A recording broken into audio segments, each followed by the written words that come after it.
Hello friends, नमस्ते। DB education में आपका स्वागत है। हमारा टॉपिक चल रहा था गुप्त साम्राज्य। गुप्त साम्राज्य के बारे में हमने थोड़ी सी उसकी विशेष बातों को लिया था। अब हम डायरेक्ट करेंगे गुप्त वंश के संस्थापक की बात, और उस संस्थापक के बाद में हम क्रम से जितने गुप्त शासक हुए हैं उनके बारे में जानकारी प्राप्त करेंगे। तो सबसे पहले हम शुरू करते हैं गुप्त वंश के संस्थापक श्री गुप्त। किसके बारे में? श्री गुप्त के बारे में। गुप्त साम्राज्य गुप्त वंश के संस्थापक किसे माना जाता है? श्री गुप्त को माना जाता है।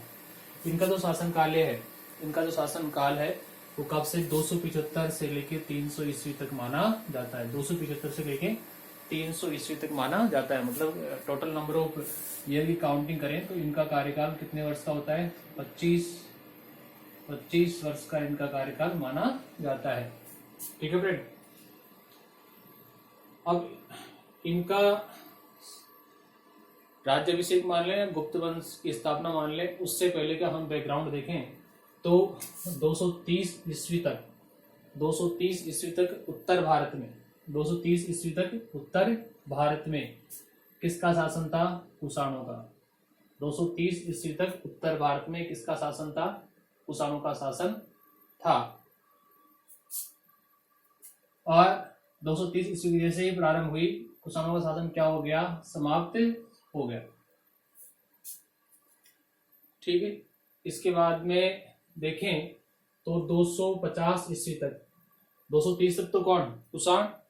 फिर 230 से लेकर 250 ईस्वी तक मध्य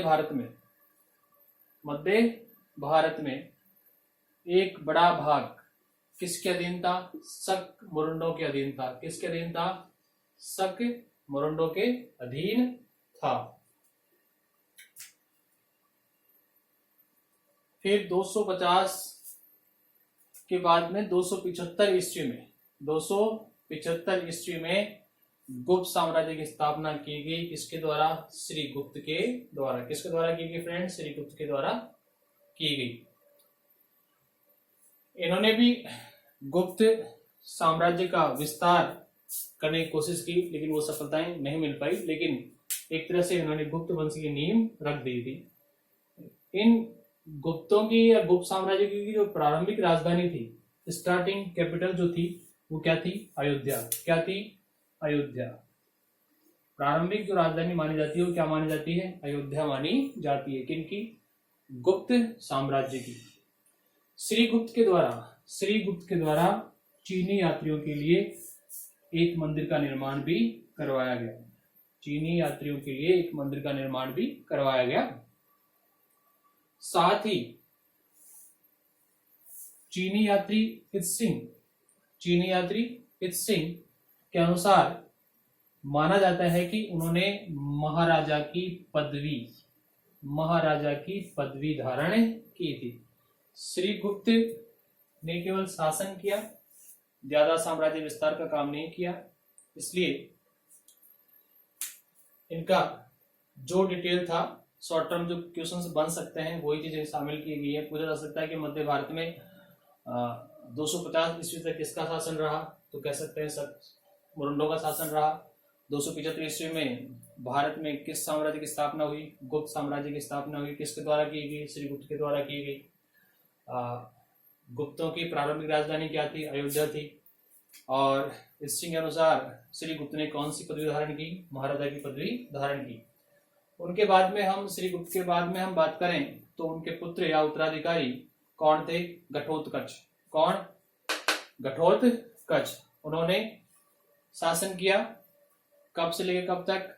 300 से लेकर 320 ईस्वी तक। कुछ बुक्स हैं जिनमें यह माना जाता है कि घटोत्कच ने 300 से लेकर 319 ईस्वी तक ही क्या किया था? शासन किया था।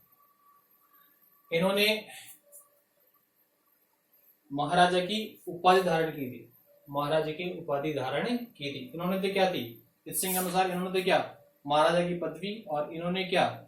महाराजा की उपाधि धारण की थी। और इन्हीं के शासन के समय, घटोत्कच के शासन के समय ही गुप्त वंश और लिच्छवी वंश के मध्य क्या हुए थे? संबंध स्थापित हुए थे। तो डियर फ्रेंड, ये था श्री गुप्त, जिसने गुप्त वंश या गुप्त साम्राज्य की स्थापना की। उसके बाद में घटोत्कच आए, उन्होंने उसका विस्तार किया। अब जो आगे पढ़ेंगे हम वो पढ़ेंगे चंद्रगुप्त प्रथम, जिन्होंने वास्तविक रूप से गुप्त साम्राज्य को बढ़ाने का काम किया। एक पराक्रमी, साहसी और अभिलाषापूर्ण शासक, जिन्होंने वास्तव में गुप्त साम्राज्य को काफी दूर तक ले गए। और उन्हीं के शासन काल में बहुत सारे परिवर्तन हुए जो हमने अभी इसके बैकग्राउंड में देखे थे। स्वर्ण मुद्राओं का आना, साहित्य कलाओं का विस्तार होना, ये सब के सब हम किस में देखेंगे? चंद्रगुप्त के शासन में। और बताएंगे कि उन्होंने किस प्रकार से अपना शासन स्थापित किया और उन्होंने कौन कौन से कार्य किए। वीडियो अच्छा लगे तो आप लाइक और शेयर जरूर करें। ये मेरे शॉर्ट टर्म वीडियो हैं जितने भी हैं, कुछ वीडियो लॉन्ग टर्म है, लेकिन शॉर्ट टर्म वीडियो बना रहा हूँ। शॉर्ट टर्म वीडियो इसलिए बना रहा हूँ ताकि एक टॉपिक को, चाहे वो शॉर्ट ही हो, उसको समझने में समस्या नहीं हो, प्रॉब्लम क्रिएट नहीं हो और हम उसको आसानी से समझ लें। Thank you.